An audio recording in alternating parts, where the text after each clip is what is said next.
It's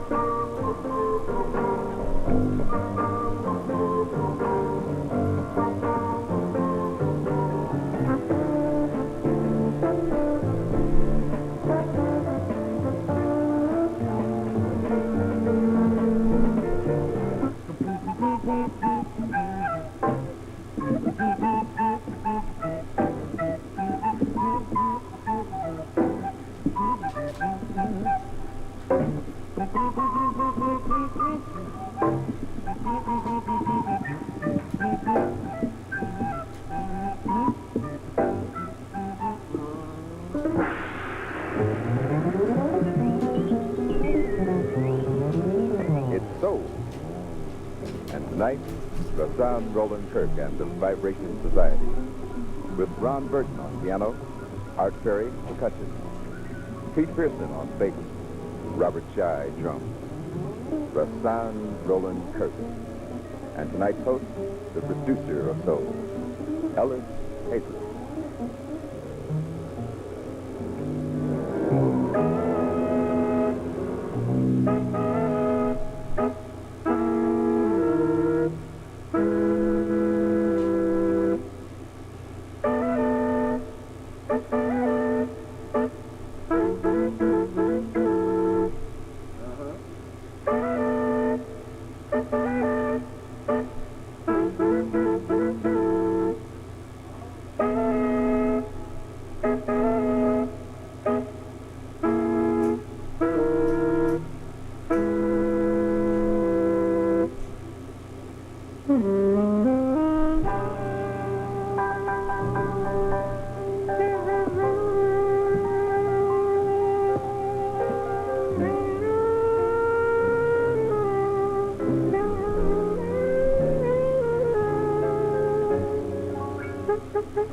Rahsaan, I'd like to welcome you to Soul. It's the beginning of our 5th season. It's indeed an honor and a privilege to have you here with us.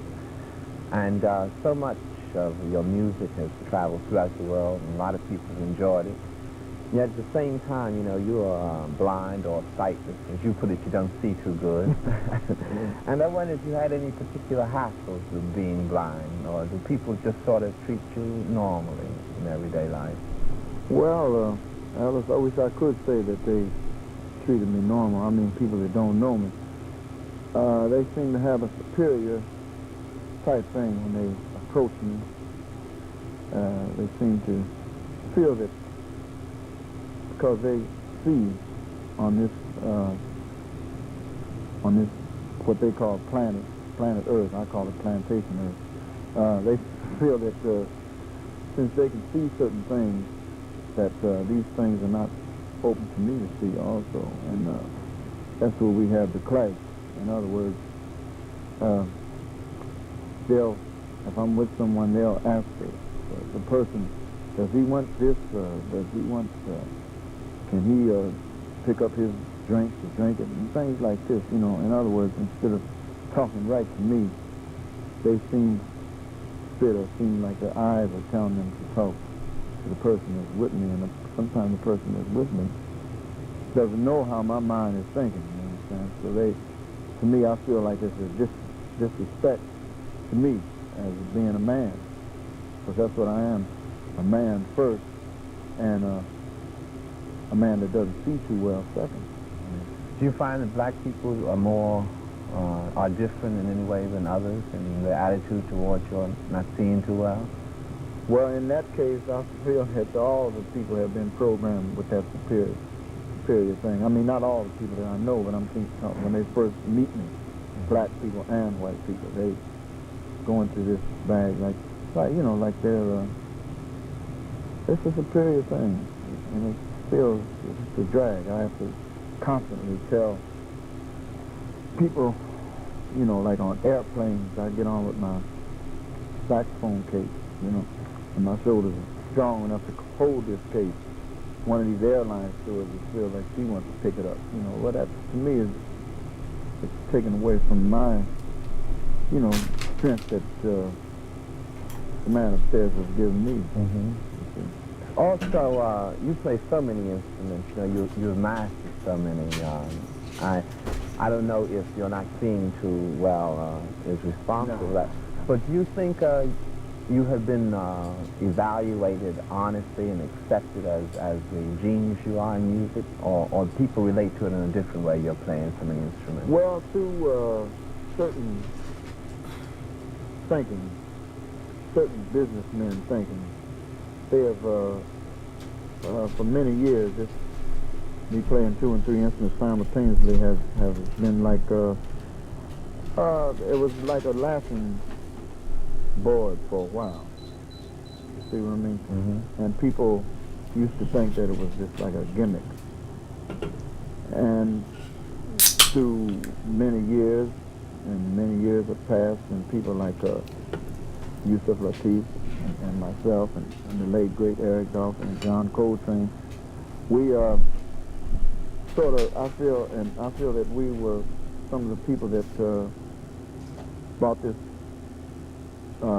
thing about playing many instruments. And when they see me year after year, and now that it's that I'm here and my music, it's hard for them to say that it's a gimmick anymore, because it has influenced many people.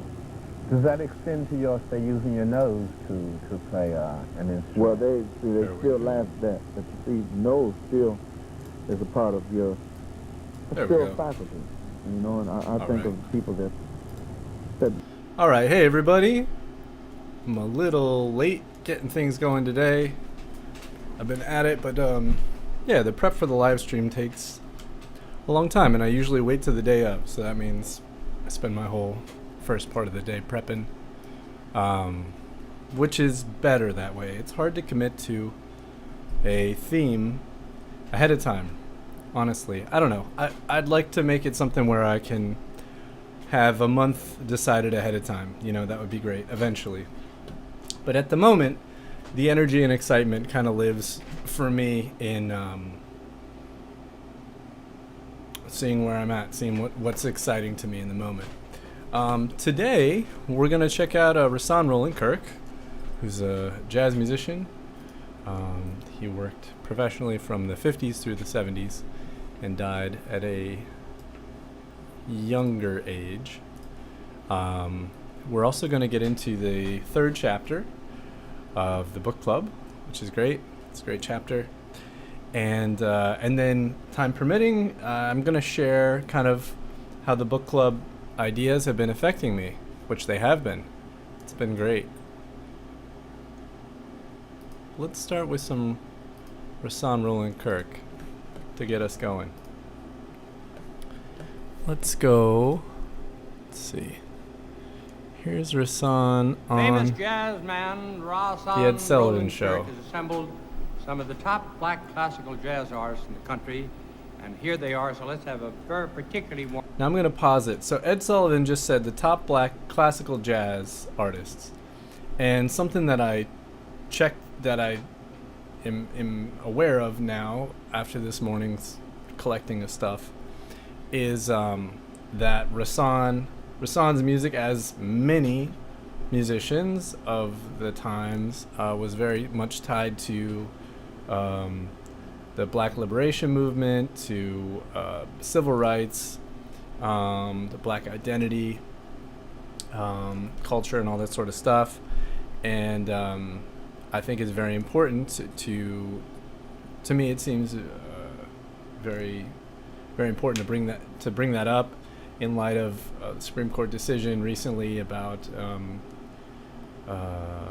saying that it is unconstitutional to have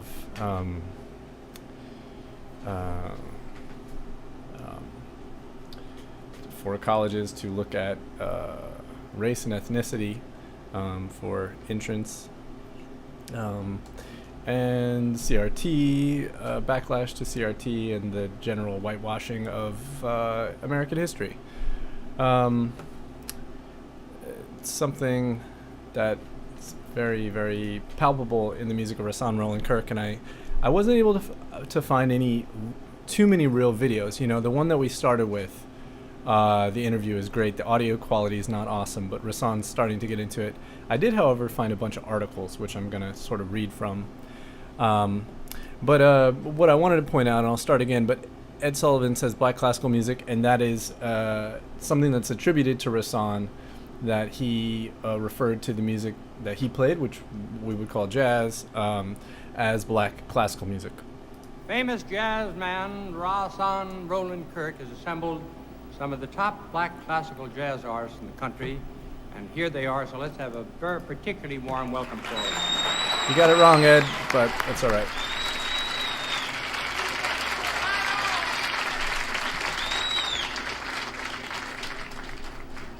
True black music will be heard tonight. We want you to get into it with us out in the audience. Don't let them wave the sign. You just get into it. Kajumba!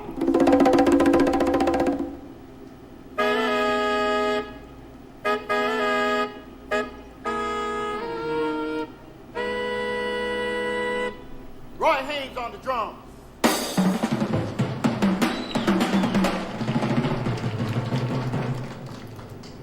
Did you hear Roy Haynes on the drums?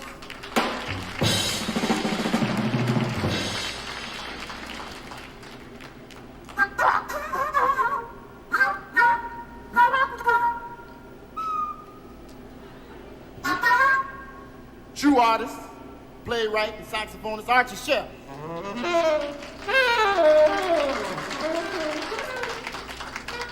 Charles Mingus on the bass fiddle, Mr. Charles Mingus.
I want to point out that this song is called Haitian Fight Song, and it's written by Charles Mingus. And Haitian Fight Song is really, it's the idea of it is really important. It's written about the Haitian Revolution, which is one example where the enslaved people rose up and revolted and took back over. They rose up against their colonial conquerors, and I think this is obviously it's a point of strength and identity and importance. That's a tune by that's what we're hearing right now by Mingus.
in 1970, 71, jazz was still underrepresented in terms of just numbers. You know, how many people play in the Tonight Show, or who's on staff at CBS, or all those kind of things, because there was still a problem.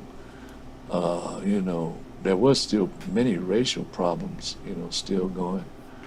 But I think he was a fighter, and he just wanted to feel that he did all he could to open things up. Was wonderful, wonderful, wonderful. Now. All right, this is another tune. Let's listen to more of Rahsaan. Let's see. There's a lot of video.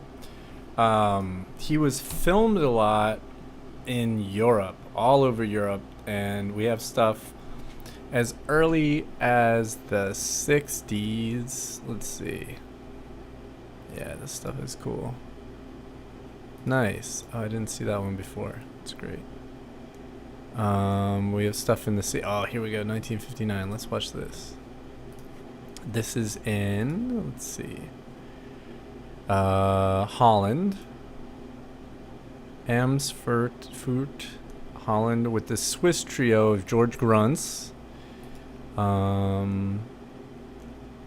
Cool. All right.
All right, I'm gonna kind of get us out of that.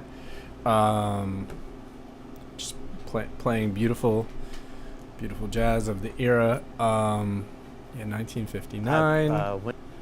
Let's see some other people's takes on Rahsaan. We've got this, Eddie Bacchus. Went to school that 1 year, and then I met Rahsaan Roland Kirk, and I played with his band, and I was supposed to go back to school that September, but instead I continued playing with him for about a year. I didn't know that much about music, and he was playing professional and everything. But what he liked about me, he said I always would practice, and if it was something I didn't know, I would put my mindset on, and I would learn, and I never gave up, and he liked that about me. We were playing at the Club Riga, and at the end of the night, Roland told Edward Littlejohn, the drummer, he said, "Man, take my horns to the car and wait for me. I'll be right out. I want to talk to the club on." So he went out, took the horns out and put them in the car, and then he came back in the club. Then when Roland went back out, the horns was gone. And meanwhile,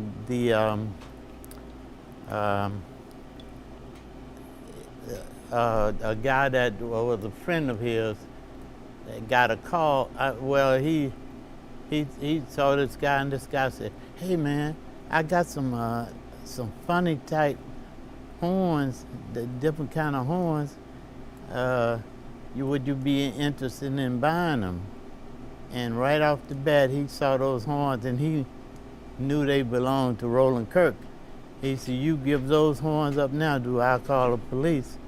And so he gave them up, and then Roland got his horns back. All right. Not exactly the biographical story I was hoping for, but here. Let's check out a little bit of this. This one I hope does not get DMCA'd, but we'll see. So this is this guy, Dr. Margeau. Now let me tell you about Rahsaan Roland Kirk. He was a sax player, one of the finest sax players the world has ever seen. He played 3 saxophones at the same time, and it wasn't a gimmick. He practically reinvented the flute. He was an avant-gardist, an experimenter, and a traditional. That's something I read a lot, that Rahsaan, after Eric Dolphy, Rahsaan was one of the major jazz musicians to just really, really command the flute. And I read and heard a few different places that he was the first musician to sing and play the flute.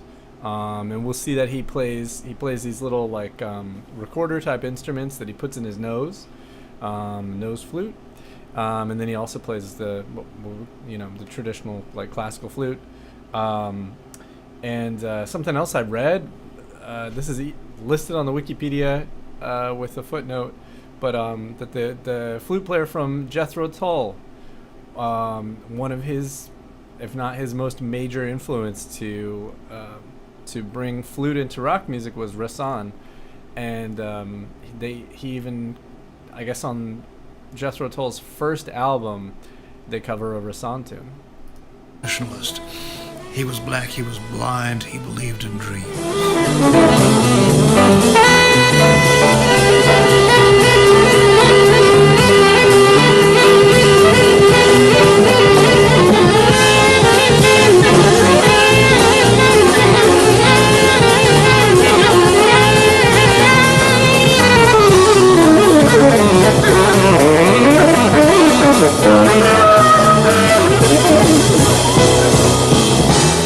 Now, Roland Kirk's story is something personal for me. See, back in 19 1974-ish, when I was about 15 maybe. I brought two records. And records were expensive then because Muldoon had a sales tax. Records, they cost an arm and a leg. So you had to choose carefully, and I came back with these two records. And I've been listening to a lot of more traditional straight jazz. And these two records were my foray into something a bit more adventurous. It was Mingus's Oh Yeah, and a jam session from the 1972 Newport Jazz Festival. It had a lot of the old favourites. It had Zoot Sims and Dexter Gordon and people like that on it. So anyway, I brought these records home and I put the first one on the stereo, and the first one was Mingus's Oh Yeah. And the first track on... Okay, so I have to cut in and say that this is very, very similar to my story. A big influence on me listening was my dad's record LP collection that he didn't really listen to very much, and I got his turntable and his receiver and all that stuff, and I just loved it. And then I would go to the thrift stores as a teenager, before I had a car and after I had a car, and just search for stuff. It was really, really hard. Couldn't find really too much. There was never any collectible jazz, because this would have been the 90s, and by that time everybody knew that collecting vinyls of jazz was super desirable, and I didn't have any money. But I found a lot of other stuff. Most of my dad's records collection was rock from the 70s. But he had in there a record that he borrowed from a friend and forgot to give back. And that record was called Tonight at Noon. And Tonight at Noon, that was a Mingus record that had all the same personnel as this Oh Yeah record that this YouTuber is talking about right now. It was the same recording sessions. And has basically all the same personnel. It has Roland Kirk and it has Booker Ervin, and that record made a huge impact on me. I can't quite put it into words, but there's something about the feeling of all of that record that I think is a little bit different than all the other stuff, and it feels very much like the combination of Mingus and Roland Kirk, and well, the rest of the band too. That album is Hog Callin' Blues. Now, Hog Callin' Blues starts off with a bit of a head and then a sax solo. The sax solo is nothing special at first. It's a good sax solo. It's got a good groove. He's got a good sound, a really rough, full sound. But then he moves on. Soon he's raging, he's bellowing like a stuck pig, and he's spitting out notes at 90 miles an hour. And then he's slap-tonguing, and he's playing crazy stuff, noises, a torrent of ideas, one after the other. But the harmony's kind of simple. And if I knew what I knew now, I'd say it was a simple minor pentatonic scale. But what I got was, hey, this is awesome. Now, at the time, I was playing clarinet, and I thought, you can't do this on a clarinet. And I was born to make sounds like that. So I look up in the liner notes. Who's on this record? Who's the sax player? There's two sax players. There's Booker Ervin and there's this guy, Booker Ervin. Roland Kirk. Now, who's Roland Kirk? He's playing sax and he's playing a manzello and a stretch. What the hell are they? And I look in the liner notes, and the soloist on that album, it's Roland Kirk, the guy who's playing the manzello and the stretch as well. Ooh. It was like scales dropping from my eyes. It was like I knew how music went. All right, listen to the rest of the record. It's all right, let's listen to some more Roland Kirk. Let's see. Oh yeah, this looks good. All right. Composition called Blue Road. Blue Road.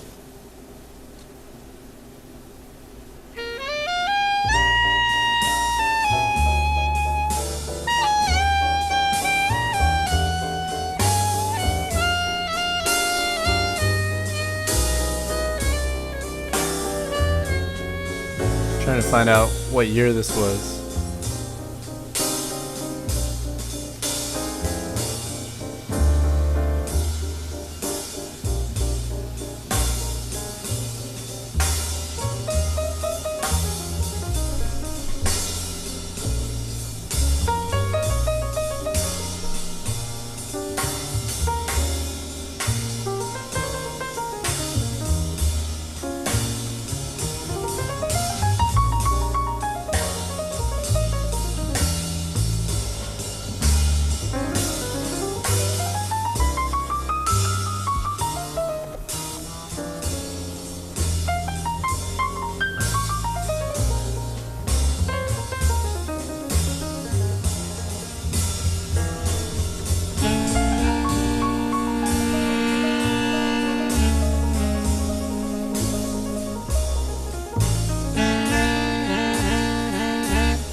right, that's great. Let's go to this one. There we go. This is from 1972 at the Montreux, Switzerland Jazz Festival.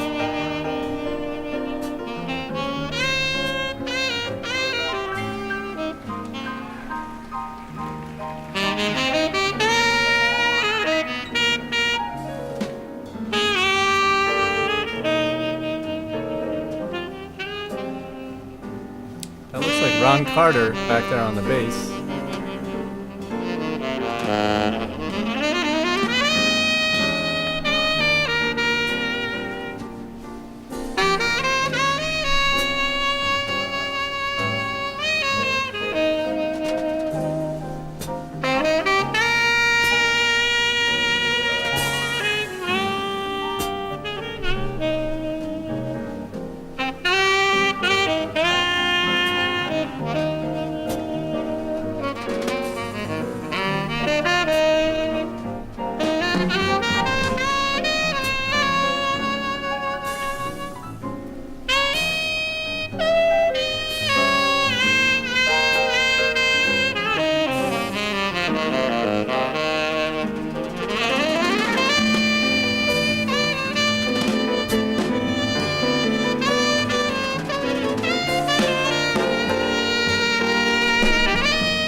All right.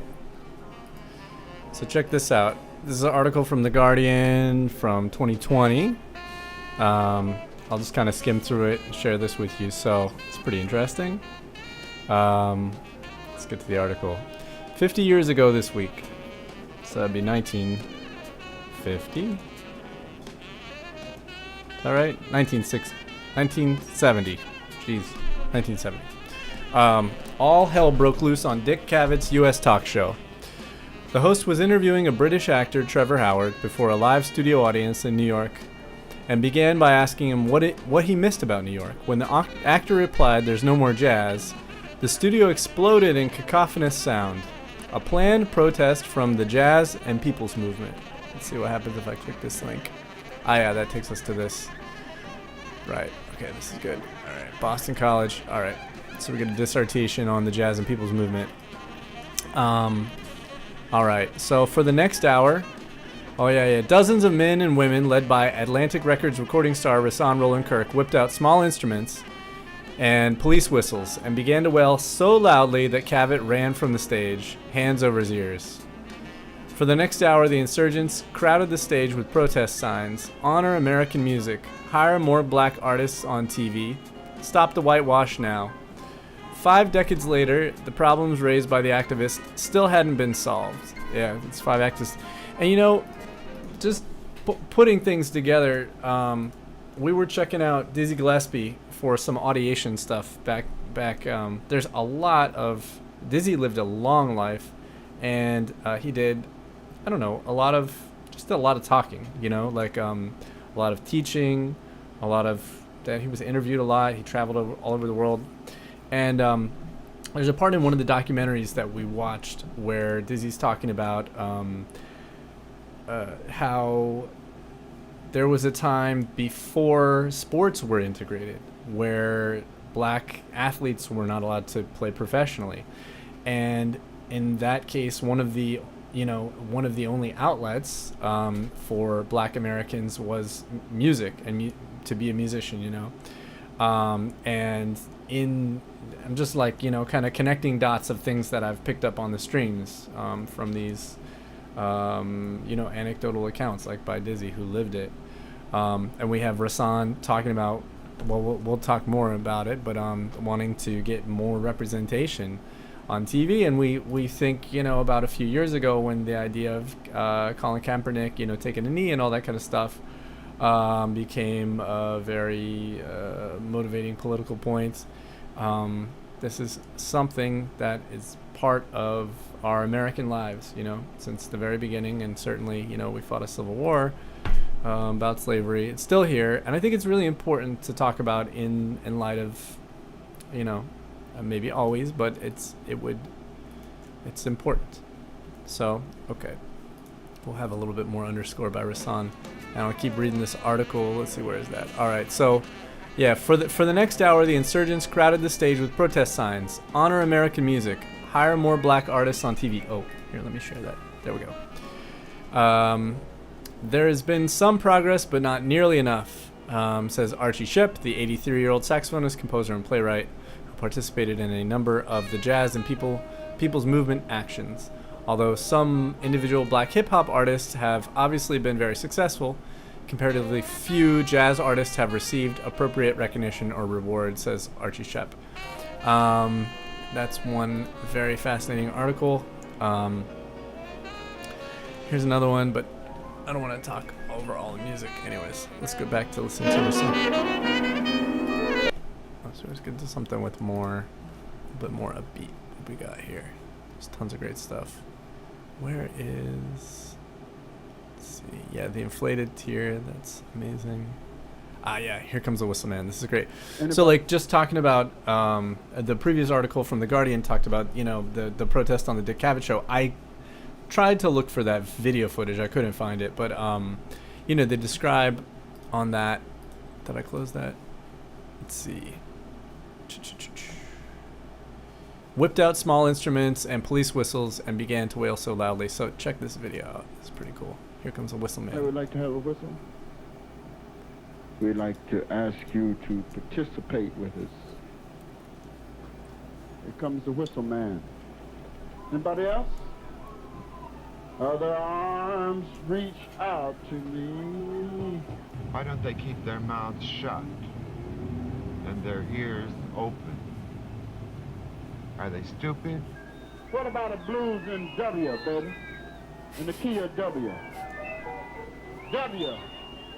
W. Johnny Birch, you stupid. W. W, baby. Does being musical make one automatically stupid and unable to listen? When the beat hits you and the spirit gets to you, let it explode with a climaxable force of being here. Where are your thinking caps? 1, 2, 1, 2.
All right, super cool. Let's see. Let's check out one of Roland Kirk's compositions. That's maybe his most famous composition. It's quite catchy. It's called Serenade to a Cuckoo. This is one of our compositions we're proud to play. Serenade to a Cuckoo. If you're a jazz fan, you probably heard this before, this tune.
Awesome.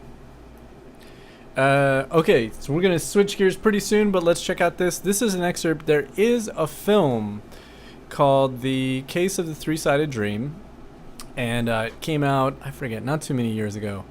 It seems great, but it's very, I feel like I shouldn't even play this excerpt of it because it says get YouTube Premium here from music. So maybe I shouldn't. Anyways, there's a great documentary if you want more Rahsaan Roland Kirk. Let's see, let me pull that up. The Case of the Three-Sided Dream. I'll take you right to the website for that. You got to buy it for about $5. Let's see. Now I can't find the website. It's a great website. Well, anyway. Let's see. Where does this take us?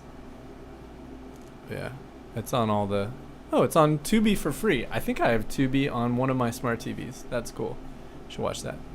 Yeah. Okay. So, let's see. Is there one Rahsaan that I want to go out with? There. Yeah, I want the one where he has the cool top hat.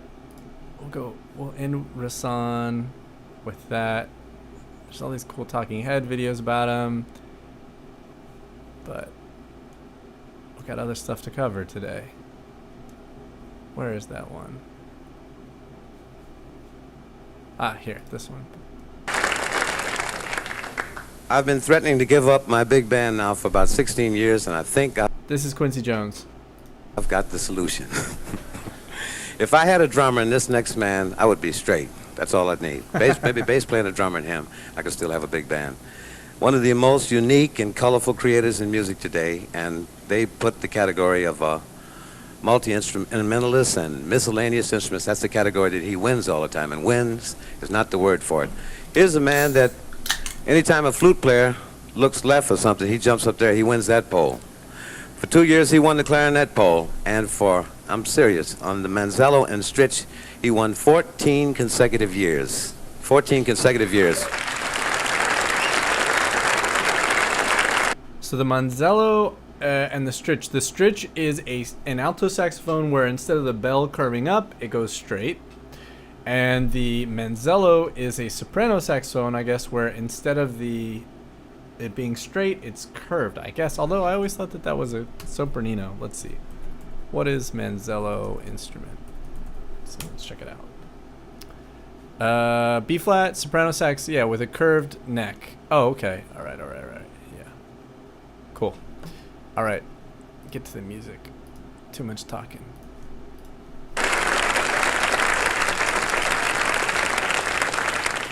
And one of the pleasures of being on this show is being with people that I've known and worked with for a long time. And this one, I'm really, really happy to introduce the black master of black classical music, Rahsaan Roland Kirk. Yes, indeed.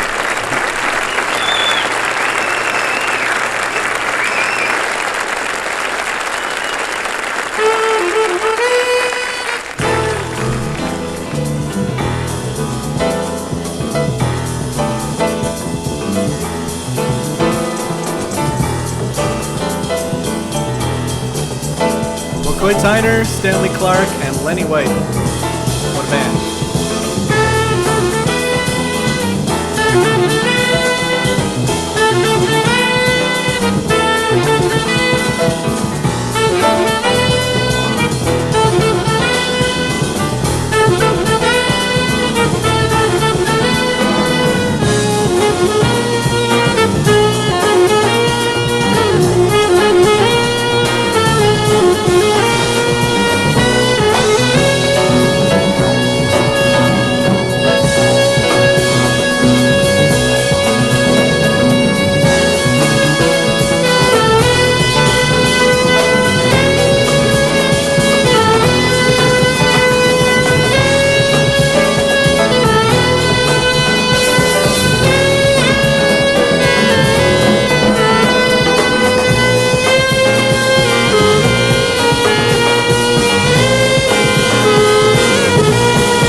Very powerful.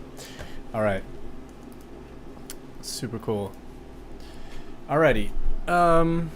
So to use human rights as a connecting for the next topic for today, I want to point out. Let's see. I think I found this. Yeah, over here. Pablo Casals is known as, one of the greatest, the greatest cellist of the first half of the 20th century and one of the greatest cellists of the 20th century. He's also known as a advocate of human rights and a humanitarian. Let's see, go over here. And I will play. This is Pablo Casals winning the UN Peace Medal Of the Catalonian folklore.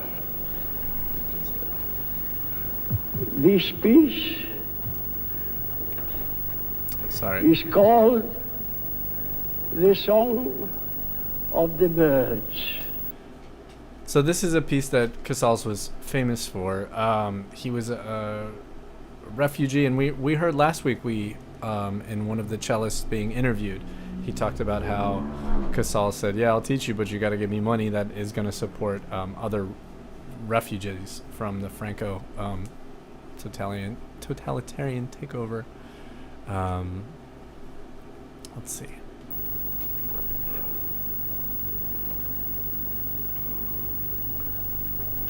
The birds in the space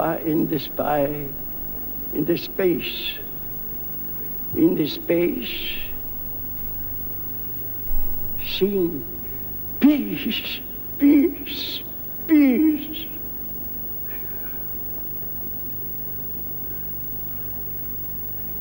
And the music is a music that Bach and Beethoven and all the great would have loved and admired. It is so beautiful, and it is also the soul of my country, Catalonia.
Sorry, I didn't realize the clip was incomplete. Very beautiful. We'll see if we can find another clip of him performing that piece, Song of the Birds.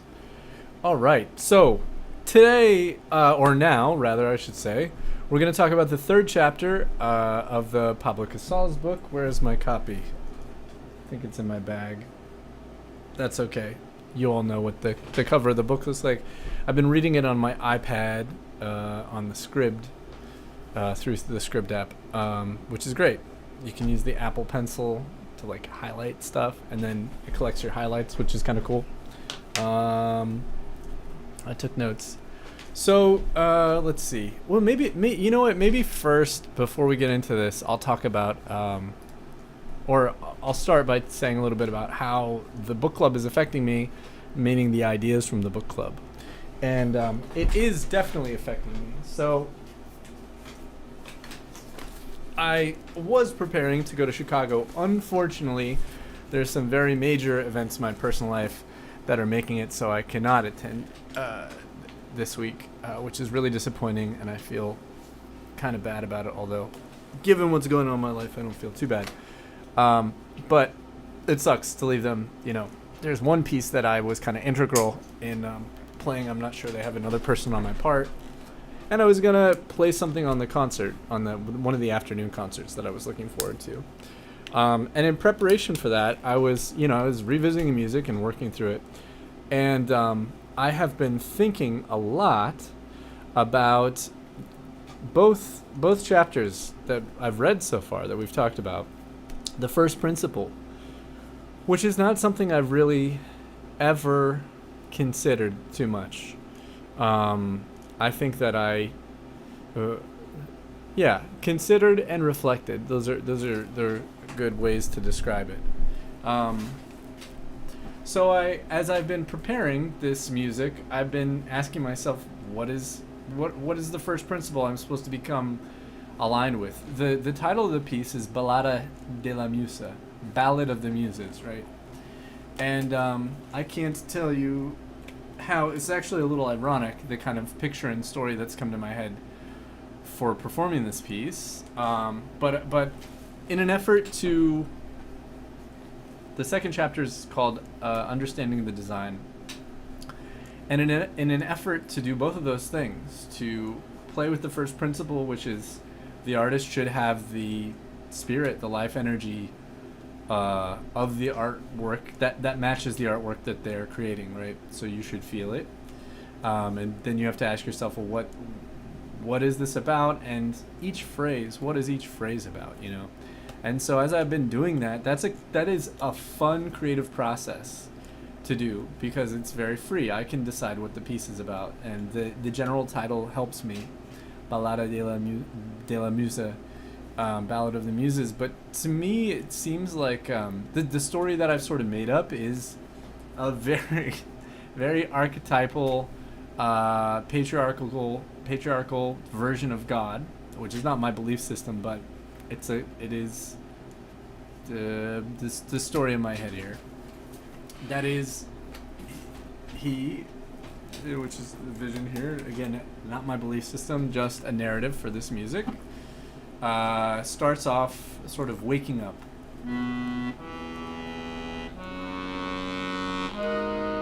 Let's see. Make sure I'm on the right register. There we go. And let me turn off the air conditioning. So I had been working on shaping all this stuff, you know, before. I worked on it last year down in New Orleans when I first met Natalie and Jacques.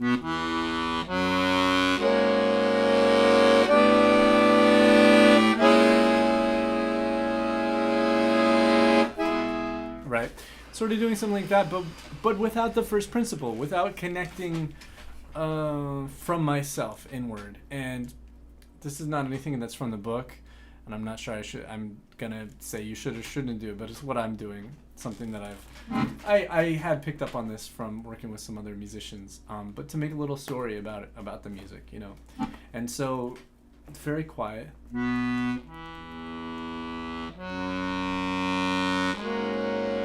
This is sort of waking up.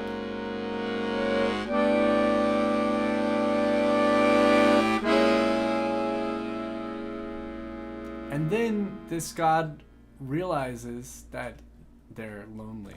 So it comes down, and then at the last minute, I move it up, and then that's like a sforzando. And this part here is for me, I want it to feel sad, and I'm working a lot on that, but lonely.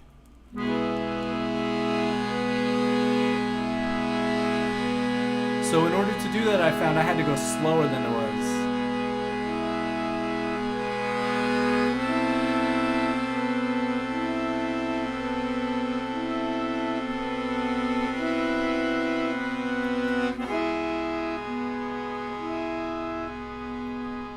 All alone.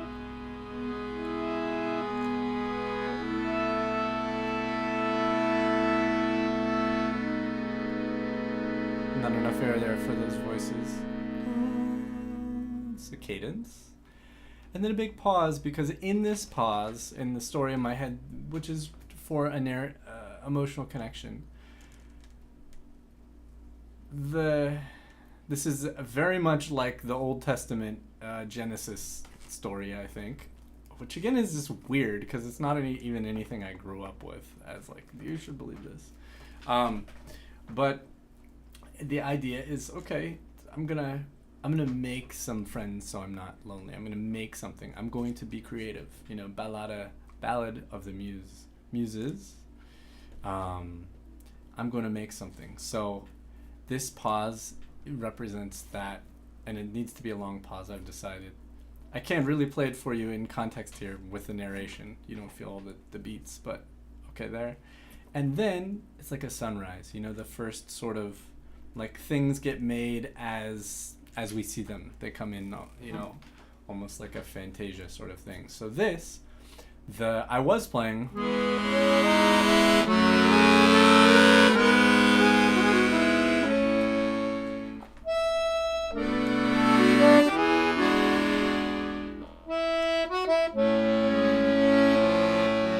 I was playing like that, but that doesn't give me the feeling of the sunrise. So what I decided to do here is the first time, because we hear this theme a couple times, is to go like the breaking light of dawn. So.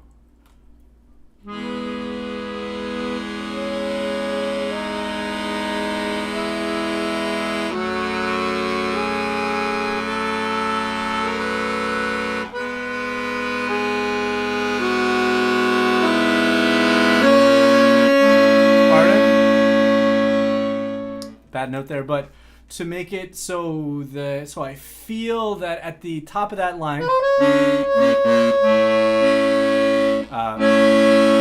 that I have created a day, you know, there, that the sun has risen and created, and it feels glorious again. And then this little phrase.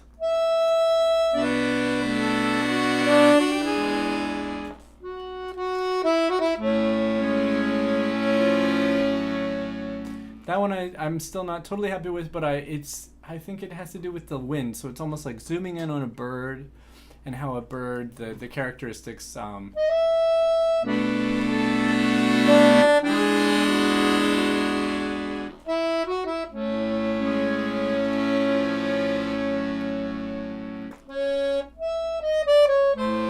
this seems like something to do with water now.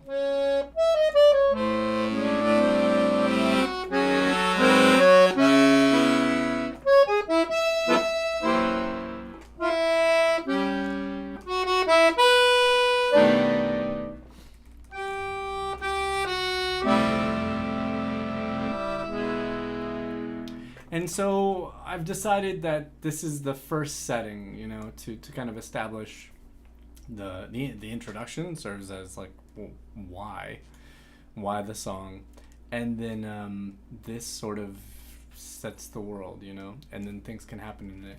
And in order to do that, I found that I needed to take the tempo really slow. And the Pablo Casal's book hasn't talked about tempo, but it's going to. The next chapter 4, is about tempo, I think.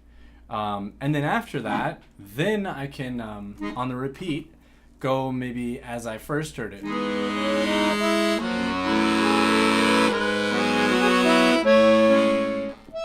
And I'm thinking of doing some different arranging things too, also in the left hand, to come down instead of go up. So first it was going up.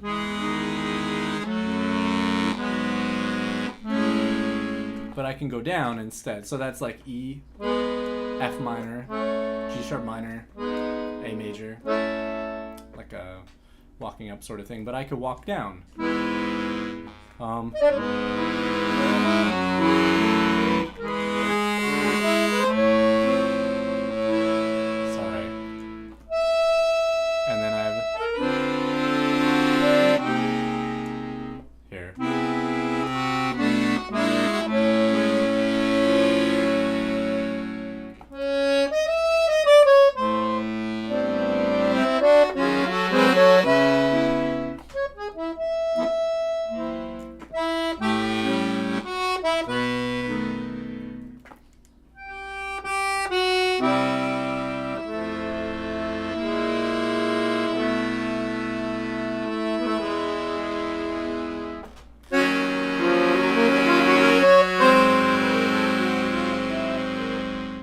So thinking a lot about the rainbow shapes, which can be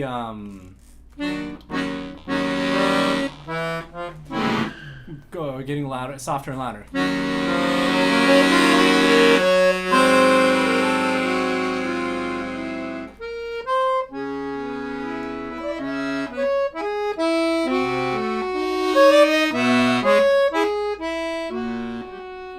And sometimes the rainbows are symmetrical, sometimes they're not symmetrical, that the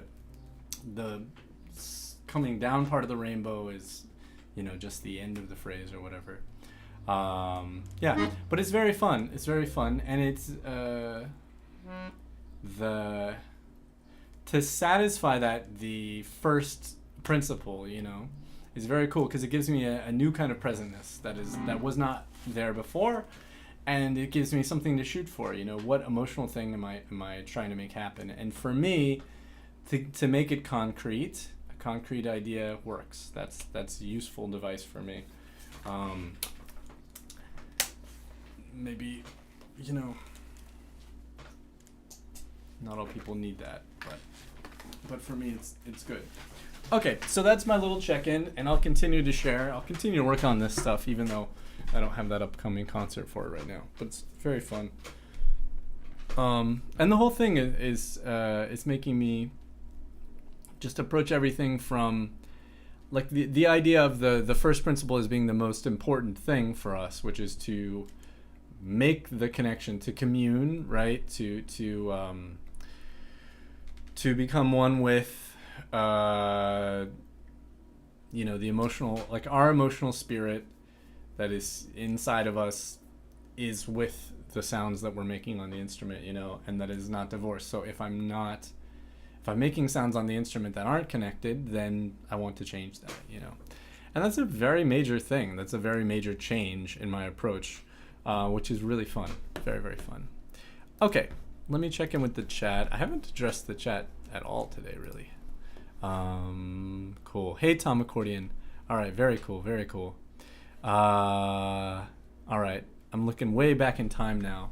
Hi, Duckbrook. Hi, Accordion Heather. Hi, Driftless Dawn. Hi, Morgan. Very cool. And I know Courtney said hi on the other. All right. So let's get into today's chapter. So today's chapter is called Diction for Accordionists. I'm gonna pull up my script notes, and it's very cool. So this reminds me, again, a lot of Jacques Mornay. And so much, I wonder, like, did Jacques, is Casals like so famous that, it affected Jacques as well? Or it's just, as my mom used to say, great minds think alike? I don't know. But these very much resonate, which makes sense because I found my way to this book searching to develop ideas, to get more information. To fortify myself with maybe some more philosophy, maybe other ways into it, inspired by my meetings with Jacques and Natalie. So the first chapter is called Diction for Instruments, and right under that it says diminuendo, which is really what the chapter is about, diminuendo. It says, diminuendo is the life of music. Diminuendo is the life of music. And I'm reminded, let's see if I can find this. I'm reminded of Jacques. Let's see. Did he write that? He didn't, did he? Let me see. Hang on.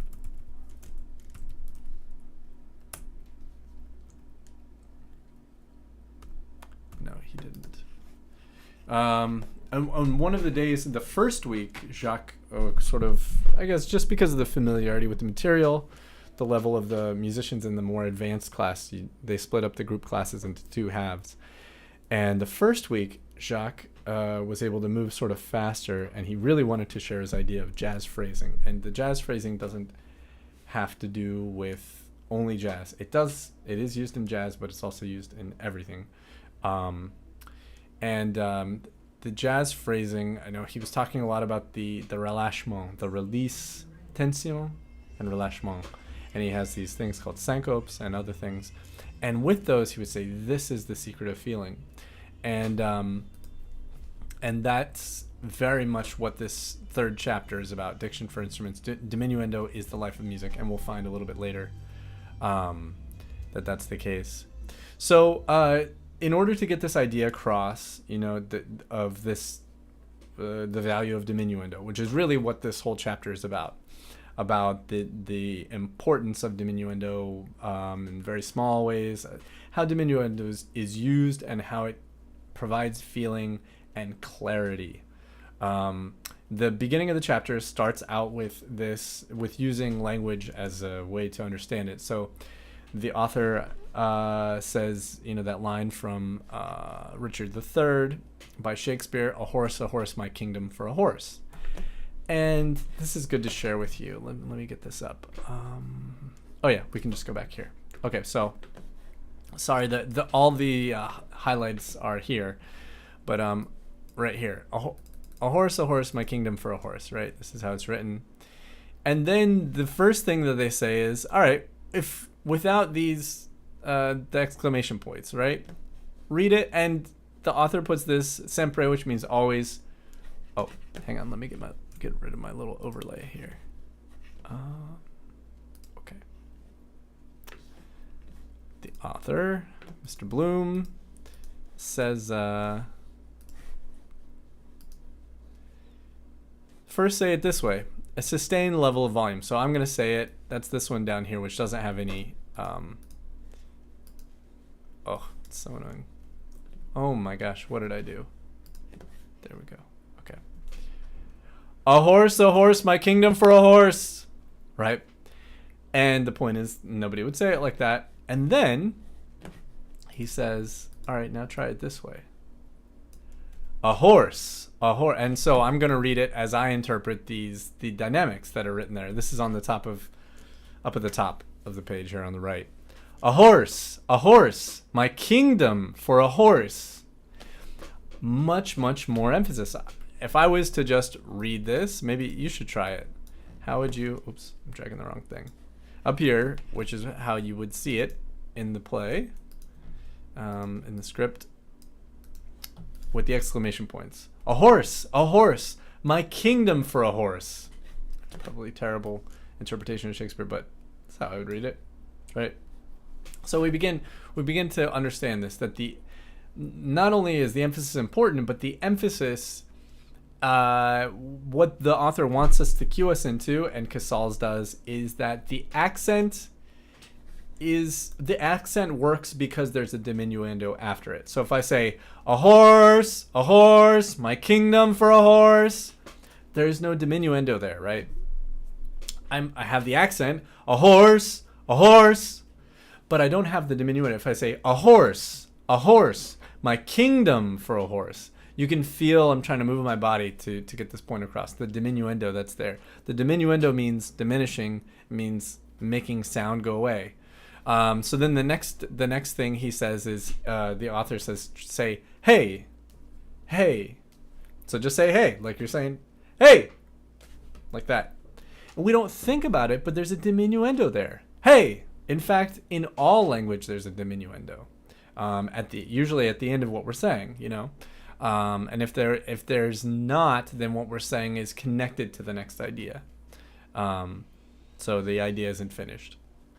So the idea of hey as another example, and in this case, hey is used instead of the Shakespeare, a horse, my kingdom for a horse. Hey is getting somebody's attention. There's an accent. There's an attention getter, right? Hey!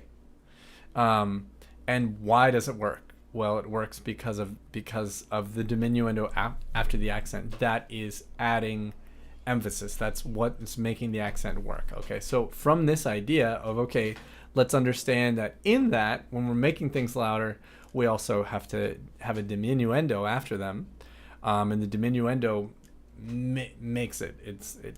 It's not a very musical thing without the accent. And that maybe this works, maybe because it's inherent in our speaking.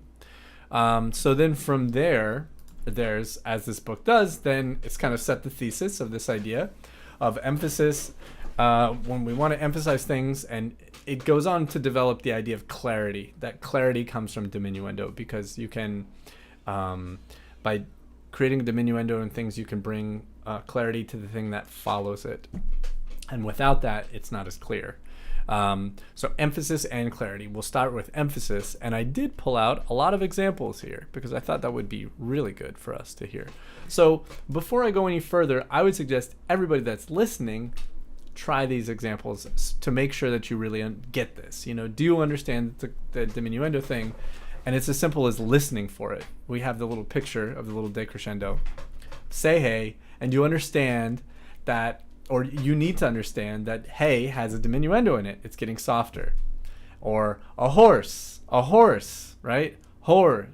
Ba, ba, ba, ba, ba, ba, ba, ba, ba, ba, ba, right? Ba, ba, ba, ba, ba. That's the diminuendo. They're getting softer. Ba, hey, right? Very important. Okay, let me go to my notes here. So, all right. Yeah. Talked about that. Oh, yeah. So, how can we understand this inside ourselves? And to jump back to the previous thing that I was talking about, where just how this chapter is affecting me, it's got me uniting these ideas with the audiation that we've talked about for a long time, since the beginning of this live stream. And so there should be a word for like the inner feeling, but maybe there's not. Maybe that just is feeling. But if we're sort of centered, so centering on making sure that we're hearing things in our head and practicing and following that, right? That's audiation. So if we're listening, we can and should audiate while we're listening. And this is advice that you hear from everybody. This is, I think, irrefutable advice. It seems near universal, that when we are listening as musicians, we want to be singing along with it in our heads. And when we are imagining music, we want to have that voice singing along, and we want to work to make that as clear as possible, right? And when we're playing our instruments, we want to be audiating along again. So we're singing, we're hearing. It doesn't necessarily sing. It doesn't have to be singing like it's our voice or somebody else's voice. It has to be, the music is happening in our head, right? So singing could be any version of the music happening in our head, and it's usually the more the better, So not just one part, not just the part that I'm playing or the parts that I'm playing, but a bunch of other stuff too. Just to be clear, not to overload us with like, Jesus, what are you talking about, man? But then to connect this again with the importance of the first principle of like, okay, so that's what we want to do is audiate, but then we want to inner feel the first principle. We want to feel inside. Yeah. Okay. And then the book is now, going to kind of develop that stuff. So this was fun finding these examples. Let me see what my first example is here, and I'll pull it up and screen share. Okay, it's Saint-Saëns, A minor first concerto. Yeah, okay. Let me pull this up. So what I have here is, where clear articulation is required, this is a quote from Casals, Where clear articulation is required, the diminuendo fulfills a dual function. This could be written a little more clearly, but hey, that's what he said. So the dual, 2. 1, it gives definition to the note on which it occurs. And 2, it enables us to bring the following note, the note that follows it, into relief. So the following note is not buried or doesn't have meaning. You know, that's a big thing for Casals and for, I think, a lot of great, he's not the only one to say it, you know, every note must have life, must have a value, is doing something, and we must understand that and do our best to commune, to be with that note. What did he say in the last chapter? Every note is a link in a chain connected to the note before it and the note after it. The phrase, very cool. So again, I'll say that again, and then we'll listen to 2 examples. Where clear articulation is required, the diminuendo, that's the relaxing, fulfills a dual function. It gives definition to the note on which it occurs, right? So it helps that note, and then it also enables us to bring out the following note. So very important to understand it in the chain. So let's check out these examples. I have the book pulled up so I can show you over here. This is this Allegro non troppo on the left page is the example that we're going to be listening to. Let me find it here. Let's see some. Where is it? Here it is. Okay.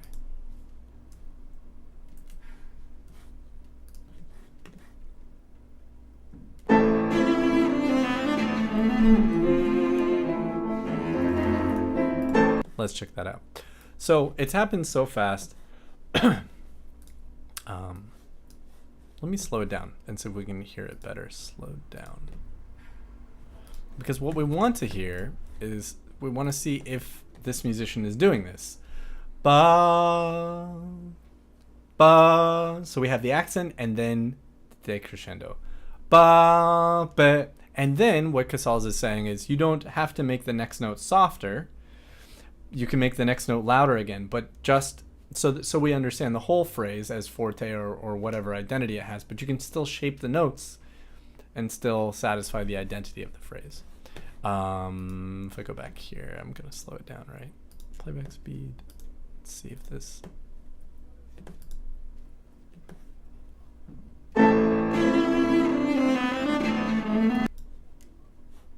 Maybe 50%. Really taking the music out of it, but... Ba. Ba. So slow, I don't really hear it. And that's good enough for us, you know, because we want to practice listening and see if we can find it. I'm positive that I went through a bunch of these examples, and I'm not sure that I could find one that I was certain was doing what Casals would do. But that's okay, because we learn when we hear the positive example, and we learn when we hear the negative example. We learn when we don't hear, and then it's important for us to whatever, however it goes. Cool. Okay, the next example I have here in my notes with a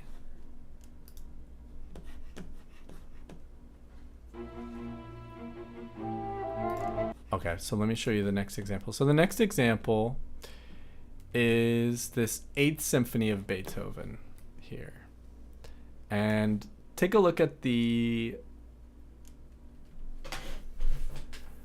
top here. This took me a while to find, but it's cool because it was nice.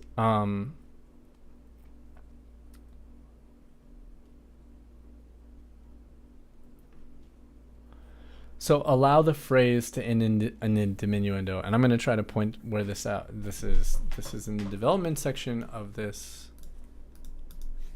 symphony.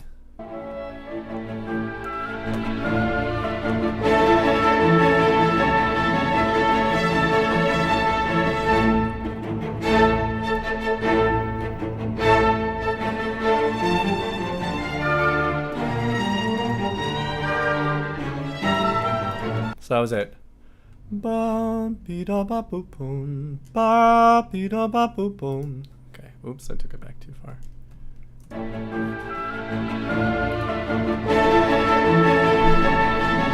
Here.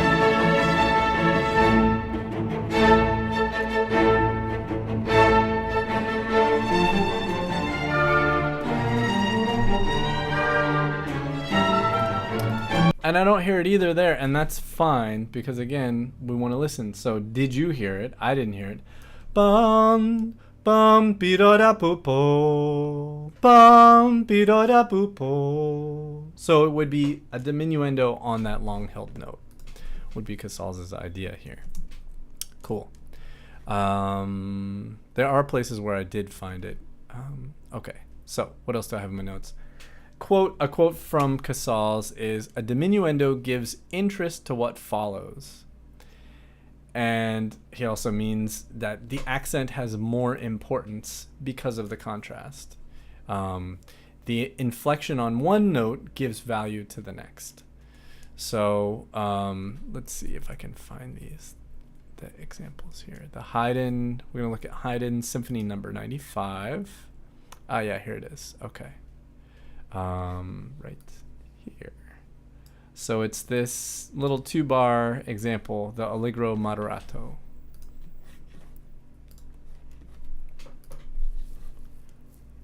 Haydn 95.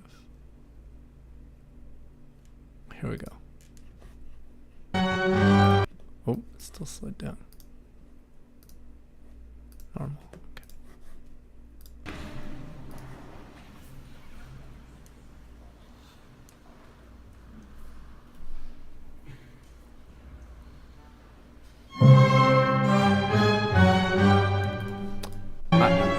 Sorry, wrong tab.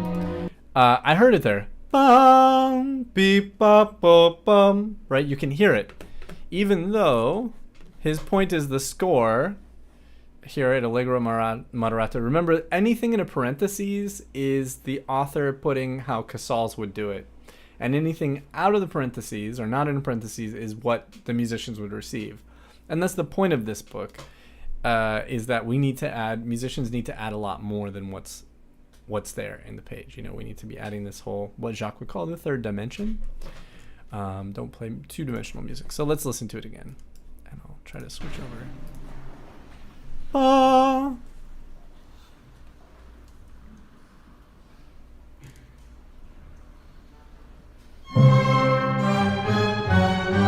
You can hear it, right?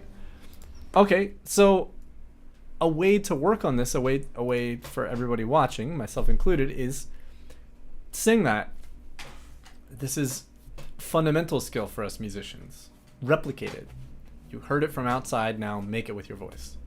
Da, beep, ba, ba, ba. Right? Move your body, dance with it. Now, sing it without that. So, and this is, again, a really, really powerful way to understand. So sing it without the diminuendo. Ba, beep, ba, ba, ba. And the point of Casals and the author is that the note following the note with the accent, ba, beep, ba.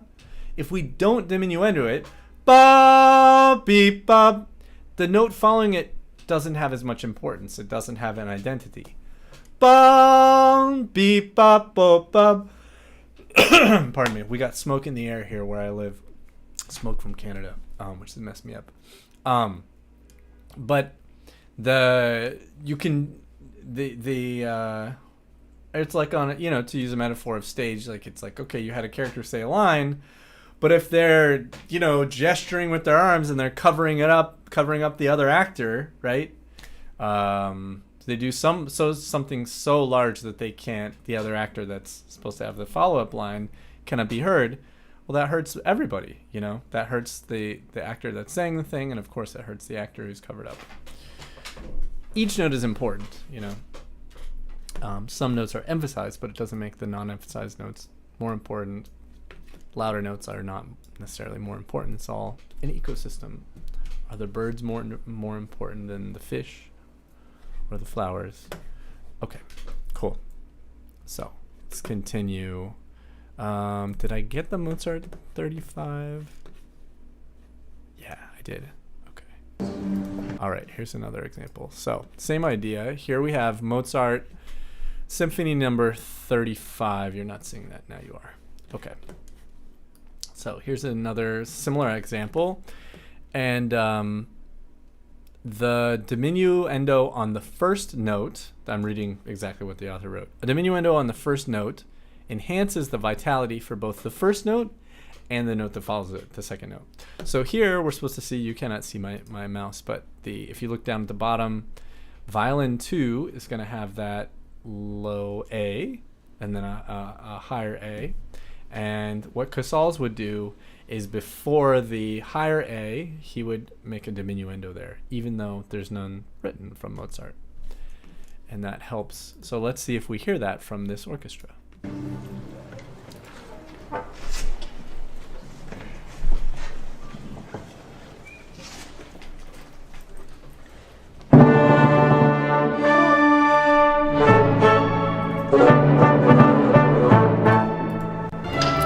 Sorry.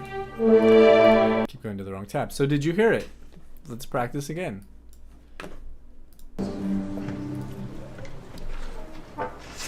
Oh.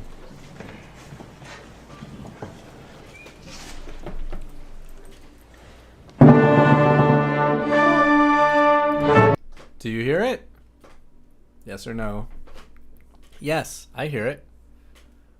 Da, da, right? It didn't go da, da. And I don't think I'm the only one that feels different, you know? Da, da. We don't have movement in the sound. Da, da, right? It makes the next note more surprising. Okay. More interesting when it comes in. Okay, so what's some other stuff? What I have down here, the lack. This is this is me paraphrasing. Lack of markings in the music doesn't mean lack of dynamics, i.e., diminuendos, right? So that is a reminder to us, and something. I don't know. My tradition is not to.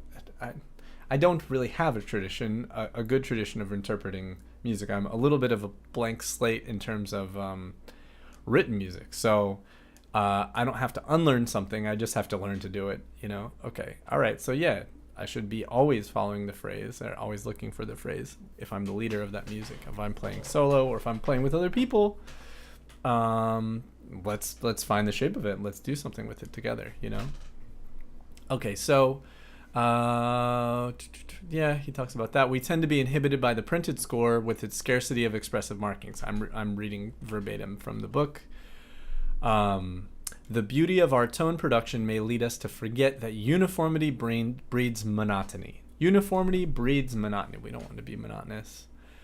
We too often confuse sustained power with expressive elucidation. This is something interesting. Sustained power. So this is something that is like a thesis of the Casals idea, which is that when you have an accent, the diminuendo doesn't make the accent any weaker. You know, if you want something that's forte, da, da, right, da, da. The fact that there's a diminuendo on it doesn't remove its power. It doesn't ruin the thing that you're trying to do. It just creates more clarity for the things that follow it. And if anything, it makes the thing with the emphasis feel more like it has emphasis. Just like hey, hey, versus hey, right? Okay. Reading some more. Furthermore, when we think that we are playing with sufficient dynamic contrast, we may not be doing so. I think we know that. We've talked about that before. Here's another thing I'm going to read. An invaluable lesson, this is from the author. An invaluable lesson of Casals' teaching was to alert the ear and the bow arm. For us, it would be the bellows arm, right? For accordionists. But to alert the ear and the body, let's say, to the fact that clear articulation in music demands a far greater range of dynamic inflection than we normally realize.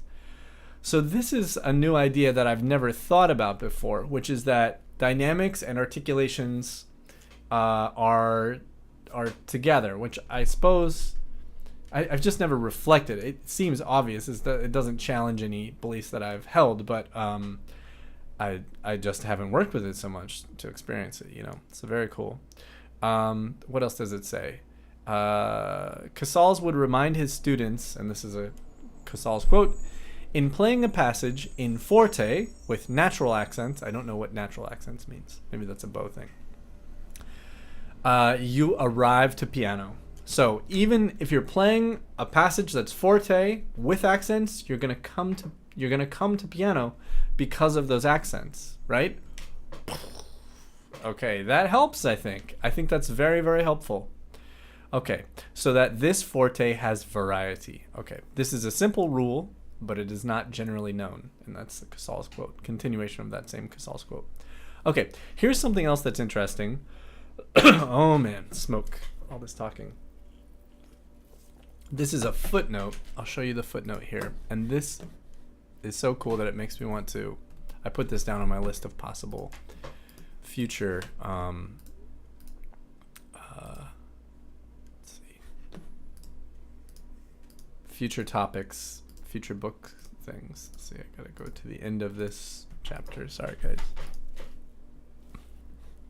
Here we go. Okay. So here in the blue. So this footnote, I'll read it. So this is from the book Science and Music by Sir James Jeans.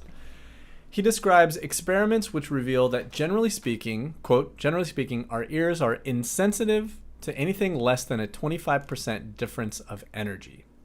I don't know what he means by energy, but still, I get the idea. Something too subtle, the listener's not going to hear. And we are the listener also. You know, we're the creator.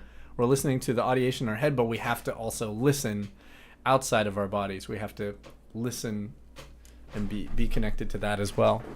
And let's see. They say that this is that where it says? No, it's a little bit later. But the pianist who is executing a rapid passage may allow himself a 25% variation in the strengths of different notes, right? Without our ears detecting any falling off from regularity. Okay, so the energy, or I guess dynamics, of a passage could vary by 25%, and the listener still hears it as uniform. We detect, oh, that was still piano, you know, or whatever, or that was the same. And it's more than that we start to perceive. This is, I think, a theory or hypothesis, but it's very interesting, and it makes me want to take a look at this book. What else is in this book? Science and Music. Okay, we'll go back to where we left off. So why is that useful? Because it tells us to do more. You know, you need to go further with your dynamics. Okay. So then they talk about the sort of next idea of this is the clarity, that these articulations, that creating the diminuendos on these provides clarity, like we talked about. So if you have a diminuendo, the next note can be felt in relief, is the language that was used in the book, but we're able to hear it. Ba ba ba ba da ba, or ba ba da da, right? The first two notes, we hear the first note very clear, but if we add a little diminuendo, we hear the second note more clearly as well, without losing the vibe of the phrase. Okay, so right, and what's interesting also is that the author, let me see if I can find this. What I'm talking about is not matching up with what I'm showing. Let me find this here. Okay. Where is that? Oh yeah, okay, that's arrived to piano. And then sometimes I copied, sometimes I highlighted. There's a part where he talks about that this is even more important with string instruments and wind instruments, which the accordion is a wind instrument. More important for us than with a percussion instrument like a piano, to exaggerate to make the difference for clarity, to make the diminuendos for clarity's sake. Cool. Okay. Then we have some more. Oh, okay. So he goes into that, and then he talks about repeated notes. So I'll read the quote from Casals. When a note is repeated, it is important that the beginning of the second note should be heard clearly. A natural diminuendo at the end of the first note gives value to the second note. So if I say da da da da, right? The notes are there. You could say he's saying 4 notes, but if I say da da da da, each one of those notes, the beginning, the life of the note, is more clear than it was. Da da da da. There, I'm making a dynamic shape. I'm not keeping the overall dynamic identity the same as I did the first time. So a flat dynamic. There, I created a little shape on the repetition, but either way, it's the same. And here we have some examples. So the Haydn Cello Concerto in D major. Let's check that out.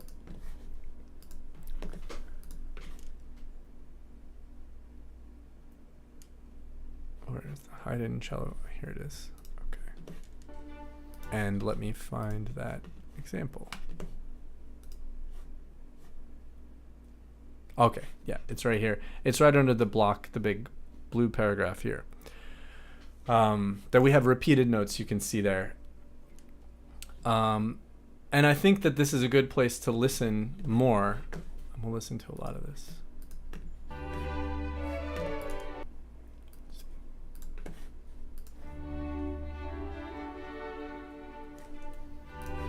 So, did you hear it? Is the game to play. That's the practice. Do I hear? First of all, do I understand what he's trying to say? And again, to reiterate, diminuendo. So we have, in this example, we have da, let's see, bum ba, dum di ya da ya, dum di ya da ya, dum di dum is the melody. And if you look at the parentheses at the bottom, dum da, so that we have 2 F sharps there, dum da, and you can hear the diminuendo in my voice makes the second F sharp, the repeated note, come out more.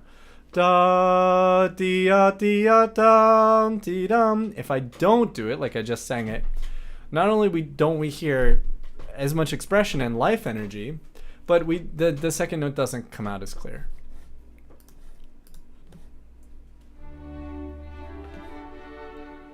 Keep listening.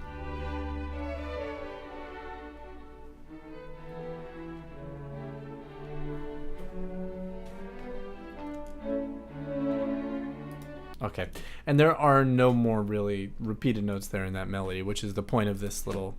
The chapter then becomes very specific about how to apply this, where this is useful. So on repeated notes, and on accents at first, now repeated notes. Let me go back to my notes from the chapter here. Oh yeah, the Beethoven Cello Sonata in the 3rd movement. I found this and I really enjoyed this, and I think that we should listen to maybe not all of it, but a lot of it. Where is this? Beethoven Cello Sonata. I gotta find it, guys. Sorry.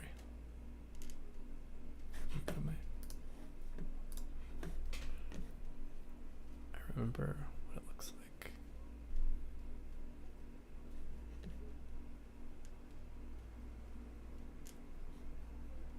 Is this it? No. Let me look.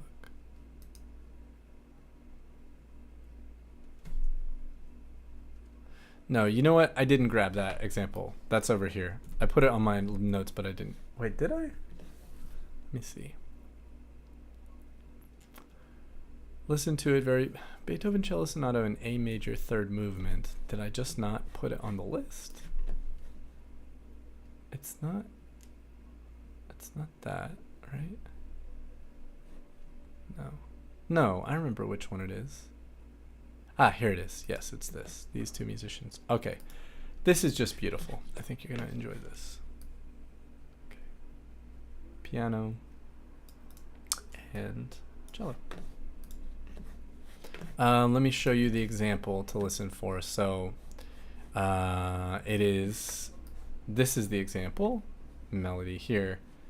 And again, this is an example for repeated notes, right? So you see 4 Bs, B, B, B, 5, 5, 5, the 5th tone of the scale, and then the root, Okay. So listen for that, but also just listen. It's really good.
Diminuendos.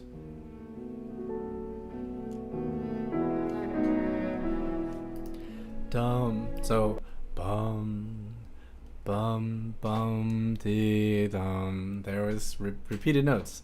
Bum bum bum, not da da da dee dee, or even a shape, right? Not a diminuendo on each note. Listen for it. Practice listening.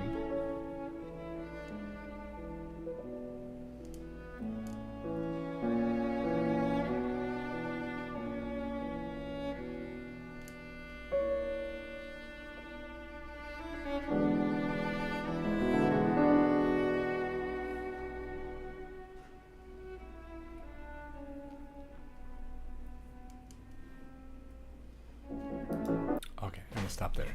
Very, very pretty. Good. All right, let's see. What else is here? Let me get back to there. There you go. All right, looking at my example. Schumann Symphony Number 4. Okay, so this is, let's listen to this, because Schumann Symphony Number 4 is another example where we're shown, let's see. Yeah. Gotta refresh the page. Okay.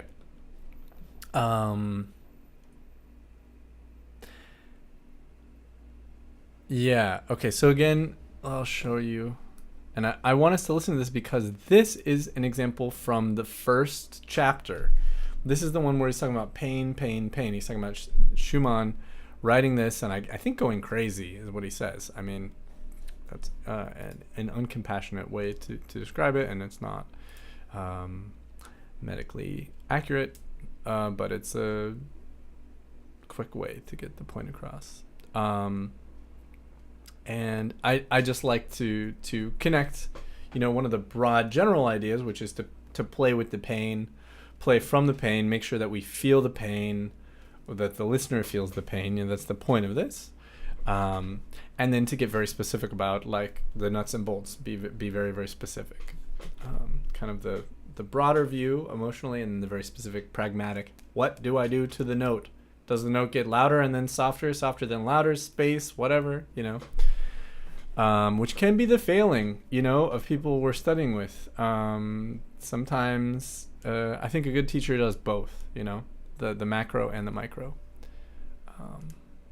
All right. Schumann. You'll recognize this. I don't remember if this is the same version. I don't think it is. It's here at the top.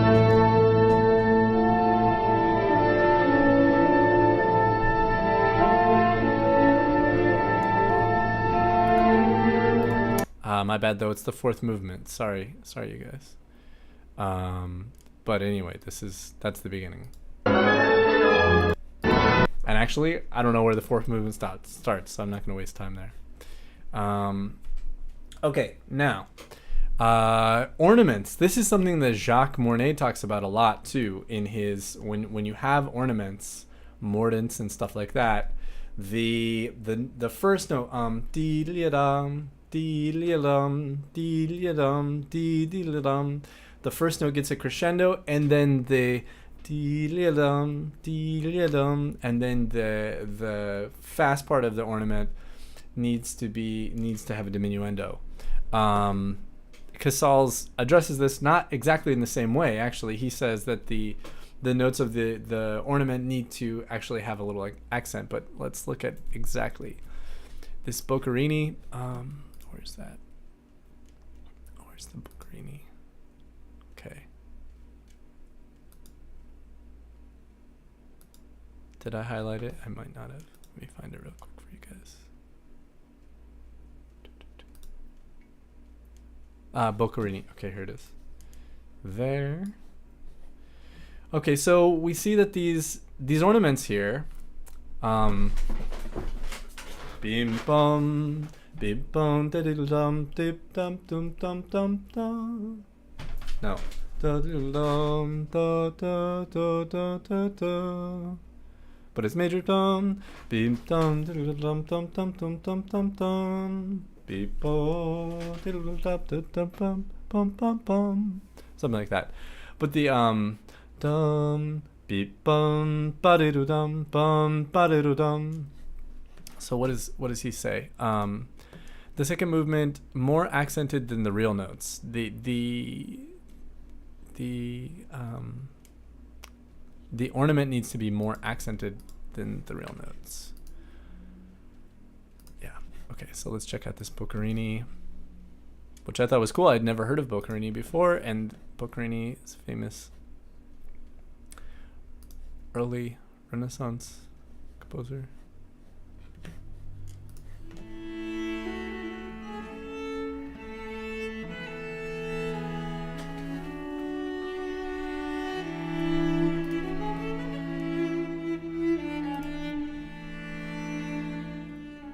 I need to get to the second movement. Sorry.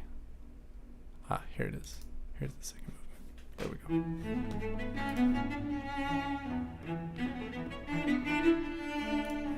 So the question is happening very fast, but the question is, are you hearing an accent? Is this musician playing the way that Casals would have wanted? Bim, bim, dum, diddle, dum, bum, bum, bum, bum, bum, bum, bum, diddle, bum, bum, bum, bum. So that the ornament gets the accent. Hear that again.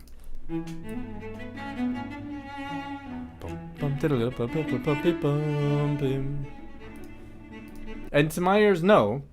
But again, that's okay. All right, what else do I have to cover here? It's basically the end of it. Diminuendo on long notes. B, bum, bum, B, bum, right? I don't think we need to go through that. And then, okay, the very end of the chapter comes to this idea of the sound of the first note, which is so Jacques Mornay. That's your first class. When you take your first, new to the ideas of Jacques Mornay, no matter what level you're on, the very first lesson is the sound of the first note, which is enormously important and in this case, Jacques and Pablo Casals are saying exactly the same thing. Let me see if I can go straight to either my notes where I picked it out. Yeah, okay. For Casals, the first note was the portal through which the divine impulse entered our earthly domain. So that and I've heard Natalie, I think, describe it, or maybe Jacques, but I think it was Natalie, like that by doing the movement. So the movement of the first note is like breathing in. They use this metaphor of like, okay, how do you sing? How do you speak? Breathe in, ba, ba, right? You breathe. There's tension and compression here, and then you make the sound and the sound, right? So the compression and all this stuff matches the sound that you need. Ba, right? If I need a really big sound, or ba. You can't really see the difference, but we hear and we know that the feeling is different, right? So the same thing for the accordion. So when I have the sound of the first note, instead of moving the bellow at the same time that I press the piano key or the button, whatever it is, or both, no, I breathe in first. And how do we breathe in? Well, we move the bellows. And 99% of the time, 99.9% of the time, the bellows are closed when we start a song. So you're opening, right? That's the only way for it to go. Bim, bum, bo, bum. So prepare the air. Now you have the cushion of air.